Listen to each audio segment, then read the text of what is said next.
One संरक्षण कानून में संशोधन नहीं होता है, हिमाचल के हवाले जमीन नहीं होती है, हम जमीन दे नहीं पाएंगे। तो ये मेरा आपसे हम्बल सबमिशन है सर कि इस मुद्दे को केंद्र सरकार के समक्ष भी उठाया जाए।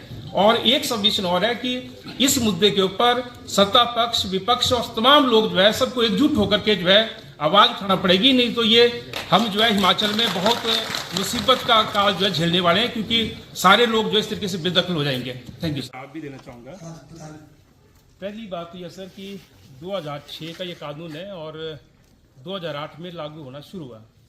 अनफॉर्चुनेटली हिमाचल प्रदेश के अंदर जिस गति से इसको लागू होना था वो आज तक नहीं हुआ। ये अच्छी पहल है जो अभी हुई है सरकार के माध्यम से, आपके माध्यम से, हम इसका स्वागत करते हैं।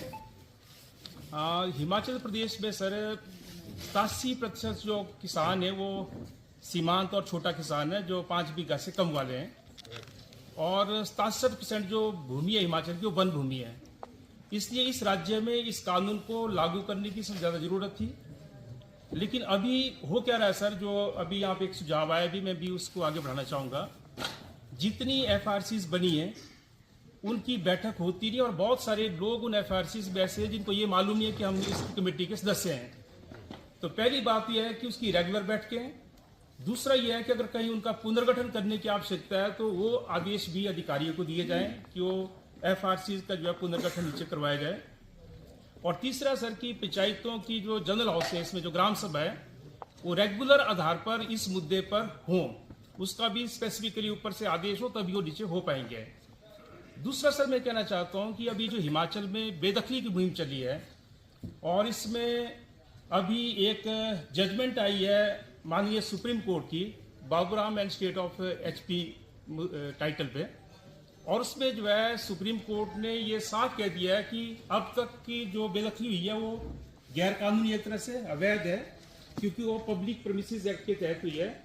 और सुप्रीम कोर्ट ने बोला कि इसमें जो है बड़ी खंडपीठ का गठन किया जाएगा और तब तक वो मामले जो है या तो हाईकोर्ट को वापस भेजे या खारिज किए गए। तो इसलिए मेरा आपसे ये अनुरोध है सर कि जो बेदखली अभी चल रही है वो रोकी जाए।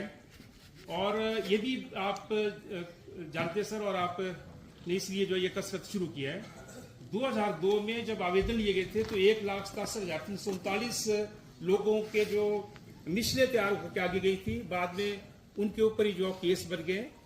और हिमाचल में कोई भी किसान परिवार ऐसा नहीं है जिसका कहीं कब्जा ना हो, और बहुत सारी जगह सर 4-4 पुश्तों से लोग रह रहे हैं। मैं 1-2 उदाहरण देना चाहूंगा। अभी राजवन में थलटू खोड़ के इलाके में जो चौहार घाटी का इलाका है, इसी बरसात में जो है कुछ घर चले गए, जमीनें चली गई।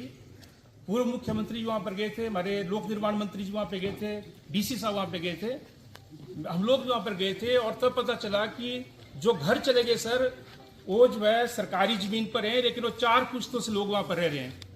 तो ये हालत लगभग पूरे हिमाचल में है।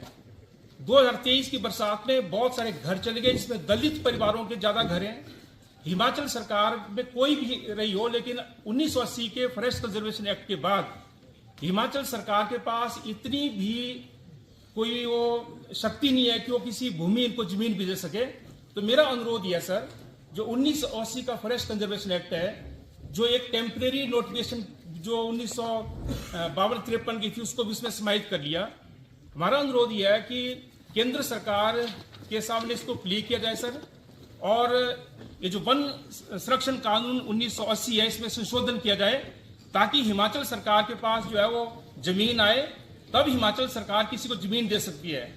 हम नीति बनाते हैं हर सरकार के दौरान कि हम 2 विश्व भूमि शहरी क्षेत्र में, 3 विश्व भूमि ग्रामीण क्षेत्र में देंगे, लेकिन हिमाचल सरकार के पास जमीन है ही नहीं। तो जब तक उस वन संरक्षण कानून में संशोधन नहीं होता है, हिमाचल के हवाले जमीन नहीं होती है, हम जमीन दे नहीं पाएंगे। तो ये मेरा आपसे हम्बल सबमिशन है सर कि इस मुद्दे को केंद्र सरकार के समक्ष भी उठाया जाए। और एक सबमिशन और है कि इस मुद्दे के ऊपर सत्ता पक्ष, विपक्ष और तमाम लोग जो है सबको एकजुट होकर के जो है आवाज उठाना पड़ेगी, नहीं तो ये हम जो है हिमाचल में बहुत मुसीबत का काल जो है झेलने वाले हैं, क्योंकि सारे लोग जो इस तरीके से बेदखल हो जाएंगे। Thank you sir.